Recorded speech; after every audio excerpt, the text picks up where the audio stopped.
ਵਾਹਿਗੁਰੂ ਜੀ ਕਾ ਖਾਲਸਾ ਵਾਹਿਗੁਰੂ ਜੀ ਕੀ ਫਤਿਹ। ਗੁਰੂ ਪਿਆਰੀ ਗੁਰੂ ਸਵਾਰੀ ਪਰਮ ਸਤਿਕਾਰਯੋਗ ਸਾਧ ਸੰਗਤ ਜੀਓ, ਅੱਜ ਦਾਸ ਸੰਤ ਮਹਾਂਪੁਰਖ ਬਾਬਾ ਮਹਾ ਹਰਨਾਮ ਸਿੰਘ ਜੀ ਦੀ ਚੱਲ ਰਹੀ ਲੜੀਵਾਰ ਪ੍ਰਸੰਗ ਕਥਾ ਦੇ ਤਹਿਤ ਉਹਨਾਂ ਦੇ ਅਗਲੇ ਜੀਵਨ ਦਰਸ਼ਨਾਂ ਦੀ ਜੋ ਕੜੀ ਆ ਉਹ ਆਪ ਸਾਰੀਆਂ ਸੰਗਤਾਂ ਨਾਲ ਸਾਂਝਾ ਕਰਦਾ ਹੈਗਾ। ਇੱਕ ਭਾਈ ਜੀਵਨ ਸਿੰਘ ਜੀ ਹੋਏ ਆ, ਜਿਨ੍ਹਾਂ ਨੂੰ ਅਸੀਂ ਆਮ ਤੌਰ 'ਤੇ ਦਰਜੀਆਂ ਵਾਲਾ ਪਰਿਵਾਰ ਕਹਿ ਕੇ ਜਿਹੜੇ ਹੈਗੇ ਉਹ ਜਾਣਦੇ ਆ। ਸੋ ਇਹ ਜਿਹੜਾ ਪਰਿਵਾਰ ਸੀਗਾ ਬੜਾ ਭਗਤੀ ਭਾਵ ਵਾਲਾ ਸੀਗਾ, ਮਹਾਂਪੁਰਖਾਂ ਦੀ ਬੜੀ ਸੇਵਾ ਸਦਕ ਤੇ ਭਰੋਸੇ ਦੇ ਵਿੱਚ ਸੇਵਾ ਕਰਦਾ ਹੁੰਦਾ ਸੀ। ਇਸੇ ਪਰਿਵਾਰ ਦੀ ਇੱਕ ਮਾਈ ਸੀ ਜਿਹਦਾ ਨਾਂ ਸੀਗਾ ਪ੍ਰਤਾਪ ਕੌਰ। ਇਹ ਜਿਹੜੀ ਮਾਈ ਪ੍ਰਤਾਪ ਕੌਰ ਸੀਗੀ, ਇਹ ਬੜੀ ਸੱਚੀ ਸ਼ਰਧਾ ਤੇ ਪ੍ਰੇਮ ਭਾਵਨਾ ਦੇ ਨਾਲ ਸੰਤ ਮਹਾਂਪੁਰਖ ਬਾਬਾ ਮਹਾ ਹਰਨਾਮ ਸੋਹਣਾ ਦੀ ਸੇਵਾ ਕਰਦੀ ਹੁੰਦੀ ਸੀ। ਇੱਕ ਵਾਰ ਕੀ ਹੋਇਆ ਕਿ ਇਸੇ ਹੀ ਮਾਈ ਦਾ ਇੱਕ ਲੜਕਾ ਜਿਹਦਾ ਨਾਂ ਸੀਗਾ ਬਸੰਤ ਸਿੰਘ, ਇਹ ਜਦ ਇਹਦੀ ਉਮਰ 5 ਸਾਲ ਦੀ ਹੋਈ, ਉਸ ਟਾਈਮ ਇੱਕ ਖਸਰੇ ਦੀ ਬਿਮਾਰੀ ਦੇ ਕਾਰਨ ਬਹੁਤ ਜ਼ਿਆਦਾ ਬਿਮਾਰ ਹੋਇਆ। ਜਦ ਖਸਰੇ ਦੀ ਬਿਮਾਰੀ ਕਾਰਨ ਜ਼ਿਆਦਾ ਬਿਮਾਰ ਹੋਇਆ ਤੇ ਇਲਾਜ ਕਰਾਇਆ ਘਰਦਿਆਂ ਨੇ, ਪਰ ਇਹਨੂੰ ਆਰਾਮ ਨਹੀਂ ਆਇਆ। ਤੇ ਇਸ ਕਰਕੇ ਬਸੰਤ ਸਿੰਘ ਦੀ ਜਿਹੜੀ ਆਸ ਸੀਗੀ ਜਿਉਣ ਦੀ, ਉਹ ਸਾਰੀ ਨਿਰਾਸ਼ਤਾ ਦੇ ਵਿੱਚ ਬਦਲਣੀ ਸ਼ੁਰੂ ਹੋ ਗਈ। ਜਦ ਬਦਲਣੀ ਸ਼ੁਰੂ ਹੋ ਗਈ ਆ ਤੇ ਫਿਰ ਜਿਹੜੀ ਇਹ ਬੀਬੀ ਪ੍ਰਤਾਪ ਕੌਰ ਸੀਗੀ, ਇਹ ਜਦ ਆਪਣੇ ਬੇਟੇ ਬਸੰਤ ਕੌਰ ਦੇ ਕੋਲ ਜਦ ਬੈਠੀ ਆ ਤੇ ਬੈਠੀ ਬੈਠੀ ਸੋਚ ਰਹੀ ਸੀਗੀ ਕਿ ਹੁਣ ਇਹਦੇ ਜਿਹੜੇ ਆਖਰੀ ਸਮਾਂ ਤਕਰੀਬਨ ਲਗਭਗ ਆ ਚੁੱਕਾ ਹੈਗਾ, ਹੁਣ ਕੀ ਕਰੀਏ। ਪਰ ਜਦ ਰੋਜ਼ ਸੇਵਾ ਕਰਦੀ ਹੁੰਦੀ ਸੀ, ਉਸ ਦਿਨ ਬੱਚਾ ਜ਼ਿਆਦਾ ਬਿਮਾਰ ਹੋਣ ਕਰਕੇ ਇਹ ਬੀਬੀ ਜਿਹੜੀ ਸੀ ਇਹ ਸੇਵਾ ਕਰਨ ਨਹੀਂ ਗਈ। ਜਦ ਬੀਬੀ ਪ੍ਰਤਾਪ ਕੌਰ ਸੇਵਾ ਕਰ ਨਹੀਂ ਆਈ ਤਾਂ ਉਧਰ ਮਹਾਂਪੁਰਖਾਂ ਨੂੰ ਵੀ ਜਿਹੜੀ ਸੀਗੀ ਉਹ ਮਾਨੀ ਮਾਨ ਪਤਾ ਲੱਗ ਗਿਆ ਕਿ ਅੱਜ ਬੀਬੀ ਪ੍ਰਤਾਪ ਕੌਰ ਨੇ ਸੇਵਾ ਕਰ ਨਹੀਂ ਆਉਣਾ। ਇਸ ਕਰਕੇ ਮਹਾਂਪੁਰਖਾਂ ਨੇ ਭਾਈ ਨੀਲੇ ਨੂੰ ਆਪਣੇ ਪਾਸ ਬੁਲਾ ਕੇ ਕਹਿਣ ਲੱਗੇ, ਕਹਿੰਦੇ ਵੀ ਜਾ ਦੇਖ, ਅੱਜ ਬੀਬੀ ਪ੍ਰਤਾਪ ਕੌਰ ਸੇਵਾ ਕਰਨ ਨਹੀਂ ਆਈ ਤੇ ਤੂੰ ਉਸ ਨੂੰ ਘਰ ਜਾ ਕੇ ਇਹ ਕਹਿ ਕਿ ਤੂੰ ਭਾਈ ਸੇਵਾ ਤੇ ਆਪਣੀ ਹਾਜ਼ਰੀ ਦੇ ਤੇ ਨਾਲੇ ਆਉਣ ਲੱਗੇ ਇੱਕ ਪਾਣੀ ਦਾ ਘੜਾ ਭਰ ਕੇ ਨਾਲ ਜ਼ਰੂਰ ਲਈ ਆਈ। ਜਦ ਇਹ ਬਚਨ ਜਿਹੜੇ ਸੀ ਭਾਈ ਨੀਲੇ ਨੂੰ ਸੰਤ ਮਹਾਂਪੁਰਖਾਂ ਨੇ ਕਹੇ ਤਾਂ ਭਾਈ ਨੀਲੇ ਜੀ 7 ਬਚਨ ਕਰਕੇ ਜਿਹੜੇ ਸੀਗੇ ਇਹ ਬੀਬੀ ਪ੍ਰਤਾਪ ਕੌਰ ਦੇ ਘਰ ਆਏ। ਜਦ ਘਰ ਆਏ ਇਹਨਾਂ ਨੇ ਮਹਾਂਪੁਰਖਾਂ ਦਾ ਬਚਨ ਬੀਬੀ ਪ੍ਰਤਾਪ ਕੌਰ ਜੀ ਨੂੰ ਸੁਣਾਤਾ। ਜਦੋਂ ਬੀਬੀ ਪ੍ਰਤਾਪ ਕੌਰ ਨੇ ਸੁਣਿਆ ਤੇ ਮਨ ਦੇ ਵਿੱਚ ਖਿਆਲ ਕੀਤਾ ਕਿ ਲੜਕਾ ਮੇਰਾ ਜਿਹੜਾ ਬਸੰਤ ਸਿੰਘ ਆ ਇਹ ਆਖਰੀ ਸਵਾਸਾਂ 'ਤੇ ਆ ਤੇ ਮਹਾਂਪੁਰਖਾਂ ਦਾ ਸੇਵਾ ਦਾ ਸੁਨੇਹਾ ਵੀ ਆ ਗਿਆ, ਹੁਣ ਕੀ ਕਰਾਂ। ਫਿਰ ਮਨ ਵਿੱਚ ਸੋਚਿਆ ਕਿ ਭਾਈ ਸਿਰ ਜਾਵੇ ਤੇ ਜਾਵੇ ਪਰ ਮੇਰਾ ਸਿੱਖੀ ਸਦਕ ਨਾ ਜਾਵੇ। ਤੇ ਇਸ ਬੀਬੀ ਨੇ ਕਿਹਾ ਵੀ ਸੇਵਾ ਪਹਿਲਾਂ ਹੈਗਾ, ਬਾਕੀ ਕੰਮ ਬਾਅਦ ਦੇ ਆ। ਇਹ ਸੋਚ ਕੇ ਬੀਬੀ ਉੱਠ ਕੇ ਪਾਣੀ ਦਾ ਘੜਾ ਭਰ ਲਿਆ। ਜਦ ਘੜਾ ਭਰ ਲਿਆ, ਘੜਾ ਭਰ ਕੇ ਜਦ ਉੱਠ ਕੇ ਨੀਲੇ ਸਿੰਘ ਨਾਲ ਤੁਰਨ ਲੱਗੀ ਤਾਂ ਕੋਲ ਇਹਦਾ ਇਸੇ ਬੀਬੀ ਦਾ ਚਾਚਾ ਬੈਠਾ ਸੀਗਾ। ਉਸ ਚਾਚੇ ਨੇ ਇਹਨੂੰ ਤੁਰਦਿਆਂ ਜਾਂਦੇ ਨੂੰ ਦੇਖ ਕੇ ਕਹਿਣ ਲੱਗਾ, ਕਹਿੰਦਾ ਬੱਚਾ ਤਾਂ ਤੇਰਾ ਆਖਰੀ ਸਵਾਸਾਂ 'ਤੇ ਆ ਤੇ ਤੂੰ ਸੇਵਾ ਕਰਨ ਚੱਲੀ ਆ। ਜਦ ਇੰਨੀ ਗੱਲ ਹੋਈ ਤੇ ਬੀਬੀ ਕਹਿਣ ਲੱਗੀ, ਕਹਿੰਦੀ ਭਾਈ ਸੇਵਾ ਪਹਿਲਾਂ ਹੈਗਾ, ਬਾਕੀ ਕੰਮ ਬਾਅਦ 'ਚ ਹੈ। ਬਾਕੀ ਰਹੀ ਬੱਚੇ ਦੀ ਗੱਲ, ਜੋ ਹੋਊਗਾ ਉਹ ਦੇਖੀ ਜਾਊਗੀ, ਉਹ ਵਾਹਿਗੁਰੂ ਨੂੰ ਮਨਜ਼ੂਰ ਵਾ। ਇਹ ਕਹਿ ਕੇ ਬੀਬੀ ਭਾਈ ਨੀਲੇ ਜੀ ਨਾਲ ਤੁਰ ਪਈ। ਜਦ ਉੱਥੇ ਗਈ ਆ, ਉੱਥੇ ਜਾ ਕੇ ਜਦੋਂ ਮਹਾਂਪੁਰਖਾਂ ਦੇ ਕੋਲ ਜਾ ਕੇ ਨਮਸਕਾਰ ਕੀਤੀ ਹੈ ਤਾਂ ਬਾਬਾ ਜੀ ਨੇ ਇਸ ਬੀਬੀ ਨੂੰ ਆਖਿਆ, ਕਹਿੰਦੇ ਮਾਈ ਪ੍ਰਤਾਪ ਕੌਰੇ, ਆ ਜਿਹੜਾ ਸਿਰ ਦਾ ਘੜਾ ਤੂੰ ਆਪ ਹੀ ਲਾ ਕੇ ਥੱਲੇ ਰੱਖ ਦੇ। ਜਦੋਂ ਇਸ ਬੀਬੀ ਨੇ ਸਿਰ ਦਾ ਘੜਾ ਲਾ ਕੇ ਥੱਲੇ ਰੱਖਿਆ ਤੇ ਬਾਬਾ ਜੀ ਨੇ ਭਾਈ ਨੀਲੇ ਨੂੰ ਇਹ ਗੱਲ ਆਖੀ, ਕਹਿੰਦੇ ਵੀ ਭਾਈ ਇੱਦਾਂ ਕਰ, ਇਸ ਘੜੀ ਦੀ ਸਰਾਹ ਕਰ। ਜਦ ਇੰਨੀ ਗੱਲ ਹੋਈ ਤਾਂ ਨੀਲੇ ਨੇ ਮਿਣਤੀ ਗਿਣਤੀ ਕੀਤੀ ਤੇ ਜਦ ਮਿਣਤੀ ਗਿਣਤੀ ਕੀਤੀ ਤਾਂ ਬਾਬਾ ਜੀ ਨੇ ਨਜ਼ਰ ਮਾਰ ਕੇ ਕਹਿਣ ਲੱਗੇ, ਕਹਿੰਦੇ ਭਾਈ ਸ਼ੁੱਧ ਵਾ। ਇੰਨੀ ਗੱਲ ਕਹਿ ਤੇ ਬਾਬਾ ਜੀ ਨੇ ਫਿਰ ਇਸ ਬੀਬੀ ਨੂੰ ਕਹਿਣ ਲੱਗੇ, ਕਹਿੰਦੇ ਵੀ ਤੂੰ ਇੱਦਾਂ ਕਰ ਪ੍ਰਤਾਪ ਕੌਰ, ਤੂੰ ਝਾੜੂ ਆਦਿ ਦੀ ਸੇਵਾ ਕਰ। ਅਤੇ ਜਿਹੜੀ ਬੀਬੀ ਪ੍ਰਤਾਪ ਕੌਰ ਸੀ ਇਹ ਝਾੜੂ ਆਦਿ ਦੀ ਸੇਵਾ ਦੇ ਵਿੱਚ ਰੁੱਝ ਗਈ। ਅਤੇ ਉਸ ਟਾਈਮ ਫਿਰ ਬਾਬਾ ਜੀ ਜਿਹੜੇ ਸੀਗੇ ਉਹ ਅੰਤਰ ਧਿਆਨ ਹੋ ਕੇ ਚੌਂਕੜਾ ਲਾ ਕੇ ਅੰਦਰ ਬੈਠ ਗਏ। ਜਦ ਬੈਠੇ ਆ ਉਸ ਤੋਂ ਬਾਅਦ ਇਹ ਜਿਹੜੀ ਬੀਬੀ ਸੀ ਮਨ 'ਚ ਸੋਚਦੀ ਆ ਕਿ ਮਹਾਂਪੁਰਖਾਂ ਦਾ ਕਦੋਂ ਧਿਆਨ ਸਮਾਧੀ ਤੋਂ ਬਾਹਰ ਆਊਗਾ ਅਤੇ ਕਦੋਂ ਮੈਂ ਘਰ ਜਾਵਾਂ, ਕਿਉਂ ਇਹਦੇ ਅੰਦਰ ਜਿਹੜੀ ਆਪਣੇ ਬੱਚੇ ਦੀ ਫਿਕਰ ਸੀ ਉਹ ਜ਼ਿਆਦਾ ਵਧਣ ਲੱਗੀ। ਪਰ ਮਹਾਂਪੁਰਖ ਉੱਧਰੋਂ ਜਿਉਂ ਸਮਾਧੀ 'ਚ ਬੈਠੇ ਸਵੇਰ ਦੇ ਦੁਪਹਿਰਾ ਵੀ ਲੰਘ ਗਿਆ। ਜਦ ਸ਼ਾਮ ਹੋਈ ਤੇ ਇਹ ਬੀਬੀ ਉਸੇ ਤਰ੍ਹਾਂ ਕਾਹਲੀ ਦੇ ਵਿੱਚ ਬੈਠੀ ਜਿਹੜੀ ਝਾੜੂ ਦੀ ਸੇਵਾ ਕਰੀ ਜਾਵੇ, ਪਰ ਮਨ ਵਿੱਚ ਘਰ ਦੀ ਖਿੱਚ ਵੀ ਬਣੇ। ਪਰ ਜਦ ਮਹਾਂਪੁਰਖਾਂ ਨੇ ਸ਼ਾਮ ਨੂੰ ਆਪਣਾ ਜਿਹੜਾ ਸੀਗਾ ਉਹ ਸਮਾਧੀ ਤੋਂ ਧਿਆਨ ਬਾਹਰ ਕੀਤਾ, ਧਿਆਨ ਬਾਹਰ ਕਰਨ ਤੋਂ ਬਾਅਦ ਫਿਰ ਇਸ ਬੀਬੀ ਨੂੰ ਆਵਾਜ਼ ਮਾਰ ਕੇ ਕਹਿੰਦੇ ਬੀਬੀ ਮਾਈ, ਆ ਜਿਹੜਾ ਤੇਰਾ ਘਰ ਲਾਲ ਆ ਇਹ ਤੇਰਾ ਲਾਲ ਹੁਣ 9x9 ਹੈਗਾ ਤੇ ਨਾਨਾ ਤੇ ਜਿਹੜੇ ਦੋਤੇ ਆ ਕੌਡੀਆਂ ਖੇਡ ਰਹੇ ਆ। ਜਦ ਇਹ ਖਬਰ ਬਾਬਾ ਜੀ ਨੇ ਇਸ ਬੀਬੀ ਇਹ ਪ੍ਰਤਾਪ ਕੌਰ ਨੂੰ ਸੁਣਾਈ ਸੀ ਤਾਂ ਬੀਬੀ ਪ੍ਰਤਾਪ ਕੌਰ ਦੀ ਖੁਸ਼ੀ ਜਿਹੜੀ ਸੀਗੀ ਉਹ ਝੱਲੀ ਨਹੀਂ ਸੀ ਜਾਂਦੀ। ਉਸਨੇ ਮਹਾਂਪੁਰਖਾਂ ਦੇ ਚਿਹਰੇ ਵੱਲ ਤੱਕਿਆ ਤੇ ਦੇਖਦੇ ਸਾਰੀ ਉਹ ਜਿਹੜਾ ਸੀਗੇ ਉਹ ਹੈਰਾਨ ਹੋਈ ਕਿ ਮਹਾਂਪੁਰਖਾਂ ਦਾ ਚਿਹਰਾ ਇੰਨਾ ਬੰਦਗੀ ਦੇ ਨਾਲ ਲਾਲ ਸੁਰਖ ਹੋ ਚੁੱਕਾ ਹੈਗਾ ਕਿ ਉਹ ਜਿਹੜਾ ਝੱਲਿਆ ਨਹੀਂ ਜਾਂਦਾ। ਪਰ ਇੱਕ ਖੁਸ਼ੀ ਦੀ ਖਬਰ ਜਿਹੜੀ ਮਹਾਂਪੁਰਖਾਂ ਨੇ ਇਹ ਬਾਅਦ ਦੇ ਵਿੱਚ ਸੁਣਾਈ ਸੀ ਤਾਂ ਬੀਬੀ ਬਾਬਾ ਜੀ ਦਾ ਸ਼ੁਕਰ ਕਰਨ ਲੱਗੀ। ਉਸ ਤੋਂ ਬਾਅਦ ਜਦ ਇਹ ਬੀਬੀ ਪ੍ਰਤਾਪ ਕੌਰ ਘਰ ਗਈ ਇਹਨੇ ਕੀ ਦੇਖਿਆ ਕਿ ਵਾਕਿਆ ਹੀ ਇਹਦਾ ਜਿਹੜਾ ਲੜਕਾ ਬਸੰਤ ਸਿੰਘ ਵਾ ਆਪਣੇ ਨਾਨੇ ਦੇ ਨਾਲ ਦੋਨੇ ਰਲ ਕੇ ਕੌਡੀਆਂ ਖੇਡ ਰਹੇ ਆ। ਤੇ ਫਿਰ ਬਸੰਤ ਸਿੰਘ ਦੇ ਜਿਹੜਾ ਨਾਨਾ ਸੀ ਉਹਨੇ ਦੱਸਿਆ ਸੀਗਾ ਕਿ ਮਾਈ ਜਦੋਂ ਤੂੰ ਘੜਾ ਲੈ ਕੇ ਤੁਰ ਪਈ ਸੀ ਹੈ ਨਾ, ਇਸ ਬੱਚੇ ਦੀ ਸਿਹਤ ਦੇ ਵਿੱਚ ਨਾਲ ਹੀ ਸੁਧਾਰ ਹੋਣ ਲੱਗ ਪਿਆ ਸੀਗਾ। ਪਰ ਤੂੰ ਉਧਰ ਸੇਵਾ ਕਰਦੀ ਰਹੀ, ਇਹ ਬੱਚੇ ਦੀ ਜਿਹੜਾ ਸੀਗਾ ਸਿਹਤ ਜਿਹੜੀ ਸੀਗੀ ਉਹ ਬਾਰ-ਬਾਰ ਜਾਣੀ ਵਧੀਆ ਤਰੀਕੇ ਦੇ ਵਿੱਚ ਬਦਲਣੀ ਸ਼ੁਰੂ ਹੋ ਗਈ। ਮੁੜ ਕੇ ਚਿਹਰੇ ਦਾ ਰੰਗ ਵੀ ਬੱਚੇ ਦਾ ਲਾਲ ਹੋ ਗਿਆ, ਜਿਹੜਾ ਬਿਲਕੁਲ ਪੀਲਾ ਭੂਤ ਹੋ ਚੁੱਕਾ ਸੀਗਾ। ਸੋ ਜਦ ਬੀਬੀ ਨੂੰ ਇਹ ਸਾਰੀ ਖਬਰ ਜਿਹੜੀ ਸੀ ਇਹਦੇ ਚਾਚੇ ਨੇ ਦੁਬਾਰਾ ਦੱਸੀ ਤੇ ਬੀਬੀ ਮਹਾਂਪੁਰਖਾਂ ਦਾ ਸ਼ੁਕਰੀਆ ਕਰਦੀ ਨਹੀਂ ਸੀ ਥੱਕਦੀ। ਤੇ ਉਹਦੀ ਫਿਰ ਜਿਹੜੀ ਲਗਨ ਸੀਗੀ ਹੈ ਨਾ ਸੇਵਾ ਦੇ ਵਿੱਚ ਹੋਰ ਵੱਧ ਗਈ ਸੀਗੀ। ਤੇ ਇਹ ਜਿਹੜਾ ਪ੍ਰਸੰਗ ਹੈਗਾ ਇਹ ਬੀਬੀ ਦੀ ਜਿਹੜੀ ਨੂੰਹ ਆ ਬੀਬੀ ਗੁਰਦਿਆਲ ਕੌਰ ਉਹਨੇ ਜਿਹੜਾ ਸੀਗਾ ਇਹ ਮਹਾਂਪੁਰਖਾਂ ਨਾਲ ਸਾਂਝਾ ਕੀਤਾ ਸੀਗਾ। ਸੋ ਇਸੇ ਪਰਿਵਾਰ ਉੱਤੇ ਜਿਹੜੀ ਸੀ ਮਹਾਂਪੁਰਖਾਂ ਦੀ ਐਡੀ ਕਿਰਪਾ ਹੋਈ ਆ ਕਿ ਇਸੇ ਹੀ ਬੀਬੀ ਦੇ ਪਰਿਵਾਰ ਦੇ ਵਿੱਚੋਂ ਜਿਹੜੇ 3 ਜੀ ਆ ਹੈ ਨਾ ਉਹ ਡਾਕਟਰੀ ਦੇ ਅਹੁਦੇ ਦੇ ਉੱਤੇ ਜਿਹੜਾ ਹੈਗਾ ਉਹ ਆਪਣੀਆਂ ਸੇਵਾਵਾਂ ਨਿਭਾ ਰਿਹਾ ਆ। ਉਸ ਤੋਂ ਬਾਅਦ ਜਿਹੜਾ 1 ਜੀ ਹੈਗਾ ਉਹ ਫੌਜ ਦੇ ਵਿੱਚ ਜਾਣੀ ਕਿ ਉੱਚੇ ਅਹੁਦੇ 'ਤੇ ਆ। ਇਸੇ ਤਰ੍ਹਾਂ 1 ਜੀ ਜਿਹੜਾ ਹੈਗਾ ਇਸੇ ਪਰਿਵਾਰ ਦਾ ਖੇਤੀਬਾੜੀ ਦੇ ਵਿੱਚ ਵੱਡਾ ਅਫਸਰ ਵਾ। ਪਰ ਇਸੇ ਬੀਬੀ ਨੇ ਇੱਕ ਵਾਰ ਫਿਰ ਮਹਾਂਪੁਰਖਾਂ ਦੇ ਨਾਲ ਇਹ ਵੀ ਗੱਲ ਸਾਂਝੀ ਕੀਤੀ ਸੀ। ਉਹ ਕਹਿਣ ਲੱਗੀ ਬਾਬਾ ਜੀ ਵੀ ਸਾਡੇ ਘਰ ਦੇ ਵਿੱਚ ਜਿਹੜਾ ਵਿਹੜਾ ਹੈਗਾ ਇਹਦੇ ਵਿੱਚ ਬਿਨਾਂ ਹਵਾ ਤੋਂ ਹੈ ਨਾ ਮਿੱਟੀ ਉੱਡਦੀ ਰਹਿੰਦੀ ਆ। ਜਦ ਇਹ ਜਿਹੜਾ ਸੀਗਾ ਦੂਸਰਾ ਸਵਾਲ ਇਸ ਮਾਈ ਪ੍ਰਤਾਪ ਕੌਰ ਨੇ ਬਾਬਾ ਜੀ ਨਾਲ ਸਾਂਝਾ ਕੀਤਾ ਸੀਗਾ। ਤੇ ਫਿਰ ਬਾਬਾ ਜੀ ਨੇ ਆਖਿਆ ਸੀ, ਕਹਿੰਦੇ ਭਾਈ ਤੈਨੂੰ ਫਿਕਰ ਕਰਨ ਦੀ ਕੋਈ ਲੋੜ ਨਹੀਂ, ਆਹ ਲੈ 2 ਰੁਪਈਏ, ਇਹਨਾਂ 2 ਰੁਪਈਆਂ ਨੂੰ ਤੂੰ ਆਪਣੇ ਵਿਹੜੇ ਦੇ ਜ਼ਮੀਨ ਦੇ ਵਿੱਚ ਦੱਬ ਦੇਈਂ, ਬਸ ਤੇਰੇ ਸਾਰੇ ਮਸਲੇ ਹੱਲ ਹੋ ਜਾਣਗੇ। ਦੱਸੋ ਇਸੇ ਹੀ ਬੀਬੀ ਨੇ ਫਿਰ ਉਹ ਜਿਹੜੇ 2 ਰੁਪਈਏ ਸੀਗੇ ਉਹ ਆਪਣੀ ਜ਼ਮੀਨ ਜਿਹੜੀ ਸੀਗੀ ਵਿਹੜੇ ਦੀ ਉਹਦੇ ਵਿੱਚ ਦੱਬ ਦਿੱਤੇ। ਉਸ ਤੋਂ ਬਾਅਦ ਜਿਹੜੀ ਇਹ ਧੂੜ ਉੱਡਦੀ ਸੀਗੀ ਇਹ ਜਿਹੜੀ ਧੂੜ ਸੀ ਇਹ ਫਿਰ ਪੂਰੀ ਤਰ੍ਹਾਂ ਬੰਦ ਹੋ ਗਈ ਸੀਗੀ। ਹੁਣ ਇਸ ਪਰਿਵਾਰ ਦੀ ਪੂਰੀ ਤਰ੍ਹਾਂ ਜਿਹੜੀ ਨਾ ਚੜ੍ਹਦੀ ਕਲਾ ਹੈਗੀ ਆ। ਸੋ ਇੱਕ ਨਾ ਬਾਬਾ ਸੋਹਣ ਸਿੰਘ ਜੀ ਹੋਏ ਆ, ਜਿਹੜੇ ਸੋਹਣ ਸਿੰਘ ਸੀ ਜਿਨ੍ਹਾਂ ਨੇ ਮਹਾਂਪੁਰਖਾਂ ਦੀ ਬੜੀ ਸੇਵਾ ਕੀਤੀ ਆ। ਇਹਨਾਂ ਦੇ 2 ਲੜਕੇ ਸੀਗੇ, ਇੱਕ ਦਾ ਨਾਂ ਸੀ ਜਗਤਾ ਸਿੰਘ, ਇੱਕ ਦਾ ਨਾਂ ਸੀ ਬੁੱਧ ਸਿੰਘ। ਸੋ ਜਿਹੜੇ ਇਹਦਾ ਲੜਕਾ ਬੁੱਧ ਸਿੰਘ ਸੀਗਾ ਉਹ ਕਦੇ ਕਿਤੇ ਹੈ ਨਾ ਮਹਾਂਪੁਰਖਾਂ ਦੇ ਦਰਸ਼ਨ ਕਰਨ ਆਉਂਦਾ ਸੀਗਾ। ਇੱਕ ਦਿਨ ਮਹਾਂਪੁਰਖਾਂ ਨੇ ਬਾਬਾ ਮਹਾਰਨਾਮ ਸੋਹਣਾ ਨੇ ਭਾਈ ਬੁੱਧ ਸਿੰਘ ਨੂੰ ਆਖਿਆ, ਕਹਿੰਦੇ ਭਾਈ ਵੀ ਤੂੰ ਰੋਜ਼ ਸਾਡੇ ਪਾਸ ਇੱਥੇ ਆਇਆ ਕਰ। ਜਦ ਇੰਨੀ ਗੱਲ ਹੋਈ ਤਾਂ ਬੋਸੂ ਕਹਿਣ ਲੱਗਾ ਕਿ ਮਹਾਂਪੁਰਖੋ ਉਹਨੂੰ ਤਾਂ ਚਿੱਤਵੋ ਕਰਦਾ, ਪਰ ਕੰਮ ਦਾ ਰੁਝੇਵਾਂ ਇੰਨਾ ਹੁੰਦਾ ਹੈਗਾ ਕਿ ਸਮਾਂ ਜਿਹੜਾ ਹੈਗਾ ਉਹ ਤੁਹਾਡੇ ਪਾਸ ਆਉਣ ਨੂੰ ਨਹੀਂ ਮਿਲਦਾ। ਜਦ ਇੰਨੀ ਗੱਲ ਕਹੀ ਤਾਂ ਬਾਬਾ ਜੀ ਕਹਿਣ ਲੱਗੇ, ਕਹਿੰਦੇ ਭਾਈ ਇਹਦੇ ਵਿੱਚ ਤੁਹਾਡਾ ਹੀ ਭਲਾ ਹੈਗਾ। ਜਦ ਇਹ ਗੱਲ ਕੀਤੀ ਆ ਤਾਂ ਫਿਰ ਇਸ ਨੇ ਦੱਸਿਆ ਸੀਗਾ, ਕਹਿੰਦੇ ਬਾਬਾ ਜੀ ਮੈਂ ਇਕੱਲਾ ਜਿਹਾ ਹੈਗਾ, ਇਸ ਕਰਕੇ ਮੇਰੇ 'ਤੇ ਕੰਮ ਦਾ ਬਹੁਤ ਜ਼ਿਆਦਾ ਹੈਗਾ ਅਤੇ ਇਸ ਕਰਕੇ ਹੈ ਨਾ ਵੀ ਮੈਂ ਜ਼ਿਆਦਾ ਆ ਨਹੀਂ ਸਕਦਾ। ਜਦ ਇਸ ਨੇ ਜਿਹੜੀ ਮਜਬੂਰੀ ਸੰਤ ਮਹਾਂਪੁਰਖ ਬਾਬਾ ਮਹਾਰਨਾਮ ਸੋਹਣਾ ਸਾਂਝੀ ਕੀਤੀ ਤੇ ਫਿਰ ਬਾਬਾ ਜੀ ਦੇ ਮੁਖ ਤੋਂ ਨਿਕਲਿਆ, ਕਹਿੰਦੇ ਭਾਈ ਤੂੰ ਚਿੰਤਾ ਨਾ ਕਰ, ਤੇਰੇ ਘਰ ਵਿੱਚ ਨਾ ਕੰਮ ਕਰਨ ਵਾਲੇ ਬਹੁਤ ਬੰਦੇ ਹੋ ਜਾਣਗੇ, ਪਰ ਤੂੰ ਹਾਜ਼ਰੀ ਜ਼ਰੂਰ ਭਰਿਆ ਕਰ। ਜਦ ਇੰਨੀ ਗੱਲ ਹੋਈ ਆ ਤਾਂ ਫਿਰ ਦੇਖੋ ਇਹੋ ਹੀ ਹੈ ਨਾ ਬੁੱਧ ਸਿੰਘ ਹਾਜ਼ਰੀ ਭਰਨ ਲੱਗ।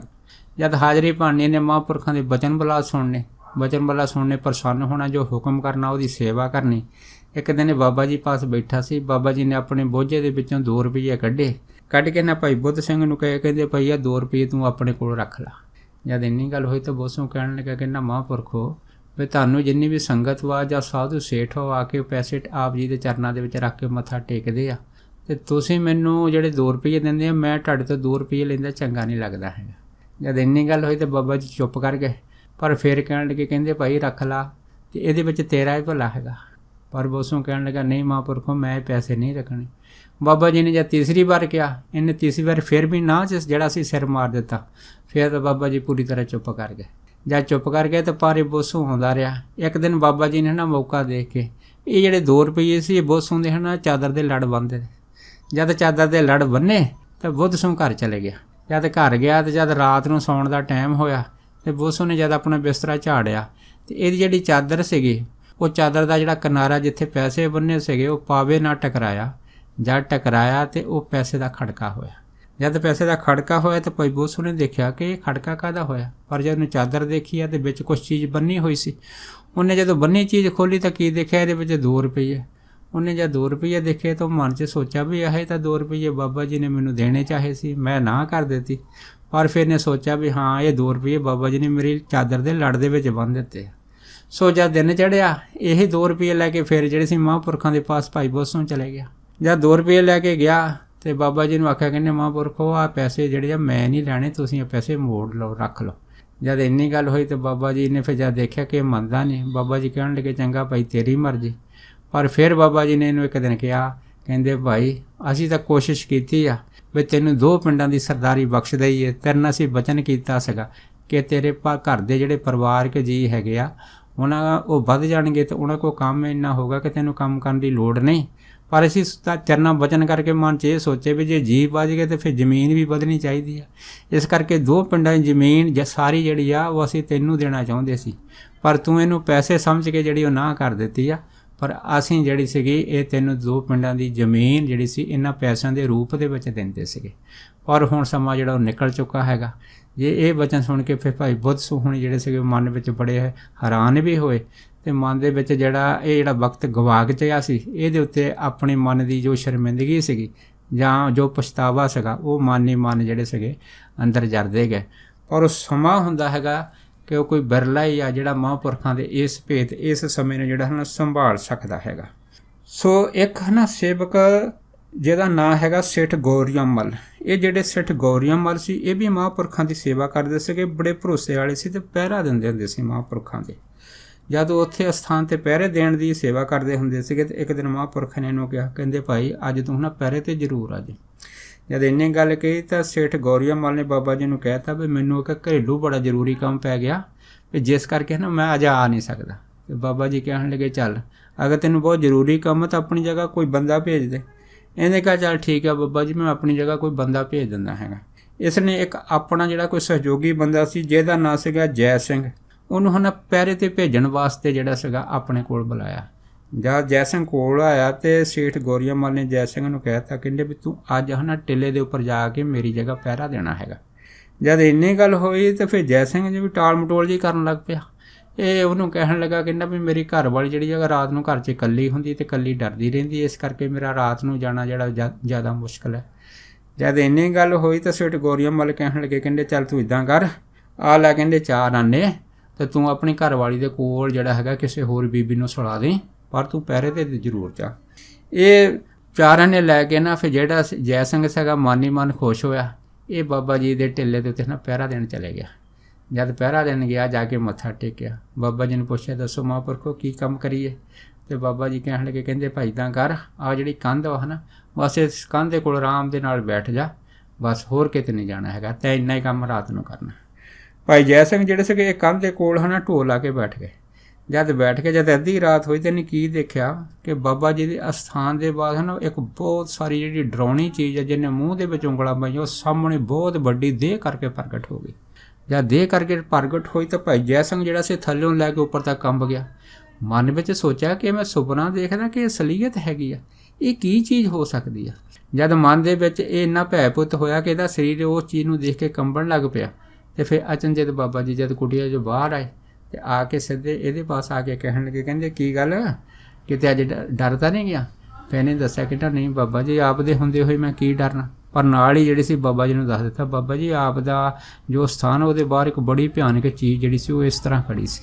ਜਦ ਇੰਨੀ ਗੱਲ ਹੋਈ ਤਾਂ ਬਾਬਾ ਜੀ ਹੱਸ ਪਏ, ਕਹਿਣ ਲੱਗੇ ਚੱਲ ਕੋਈ ਗੱਲ ਨਹੀਂ, ਤੂੰ ਇਸ ਤਰ੍ਹਾਂ ਕਰ ਕਿ ਹੁਣ ਤੂੰ ਚੁੱਪ ਕਰਕੇ ਸੌਂ ਜਾ।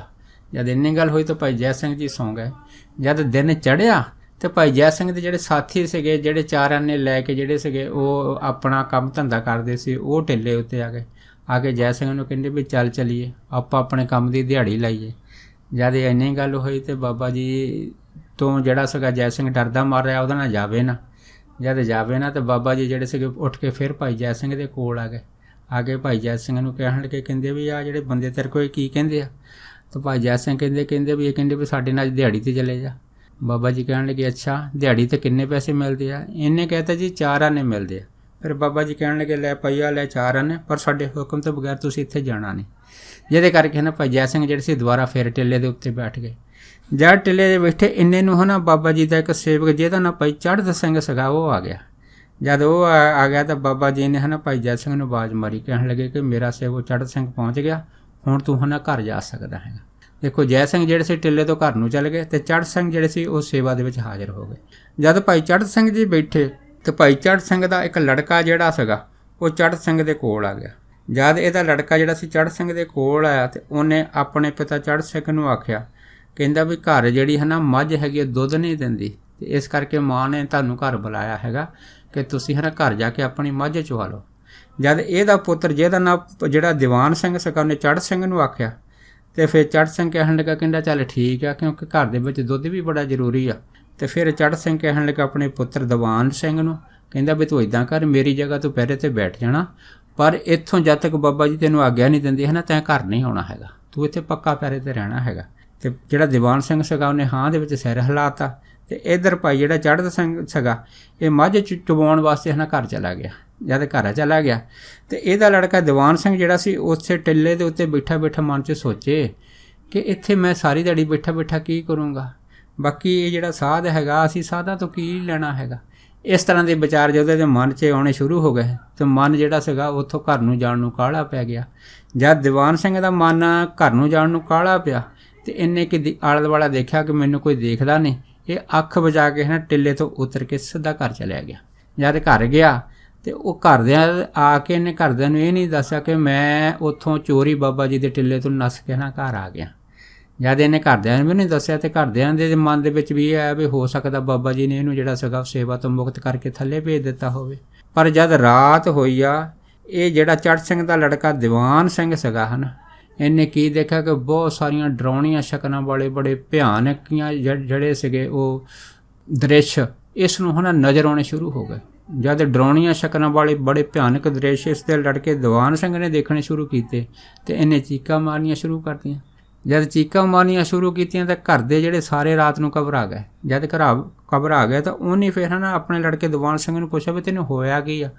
ਤੇ ਫਿਰ ਦੀਵਾਨ ਸਿੰਘ ਨੇ ਕਿਹਾ ਕਿ ਬਹੁਤ ਸਾਰੀਆਂ ਡਰਾਉਣੀਆਂ ਸ਼ਕਲਾਂ ਵਾਲੇ ਜਿਹੜੇ ਆਦਮੀ ਹੈਗੇ ਆ ਉਹ ਮੇਰੇ ਚਾਰੇ ਪਾਸੇ ਮੈਨੂੰ ਘੇਰ ਕੇ ਖੜ ਗਏ।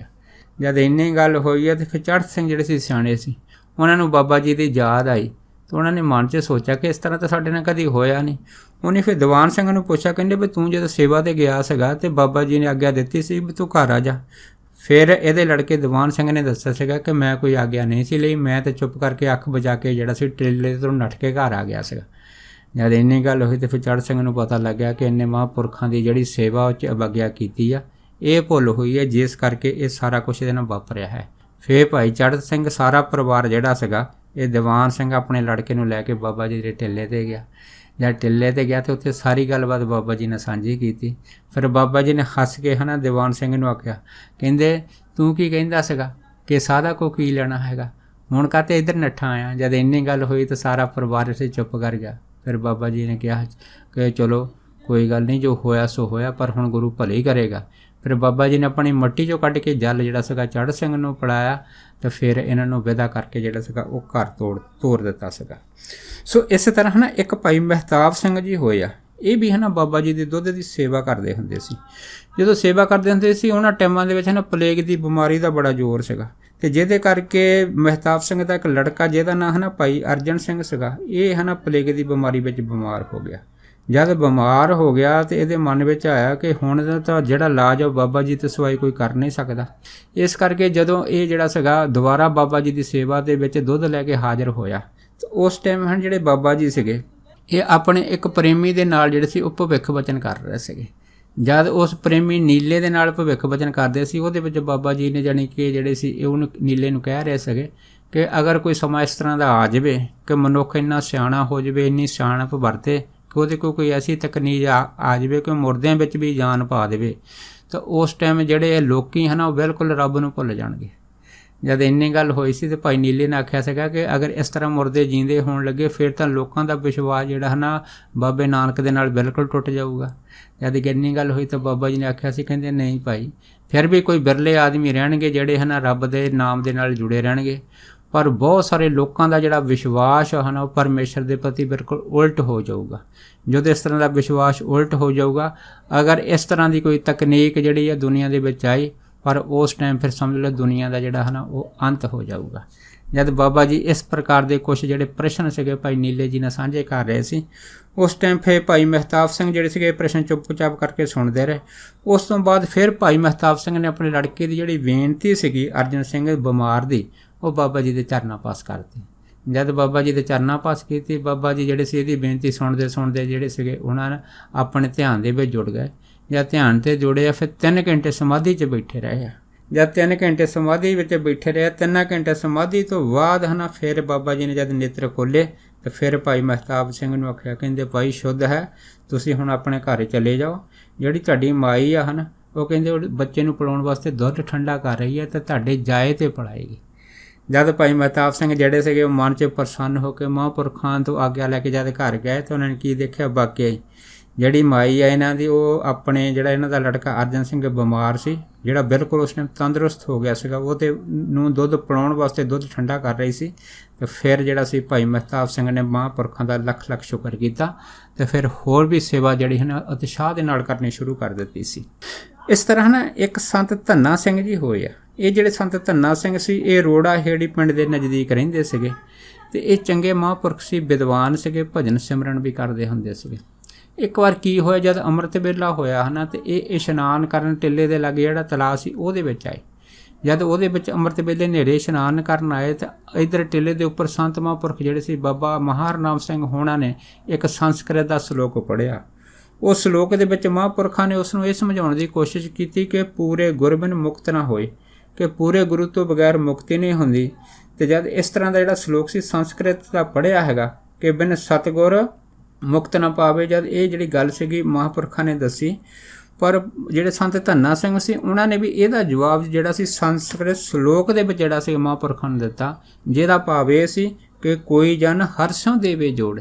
ਜਦ ਇਹ ਜਿਹੜਾ ਸੀਗਾ ਉਹਨਾਂ ਨੇ ਇਹ ਜਵਾਬ ਮੰਗਿਆ ਸੀਗਾ, ਫਿਰ ਬਾਬਾ ਜੀ ਨੇ ਜਿਹੜਾ ਸੀਗਾ ਇਹਦਾ ਜਵਾਬ ਜਿਹੜਾ ਸੀ ਦੁਬਾਰਾ ਫਿਰ ਇੱਕ ਸੰਸਕ੍ਰਿਤ ਸ਼ਲੋਕ ਦੇ ਵਿੱਚ ਹੀ ਦਿੱਤਾ ਸੀ।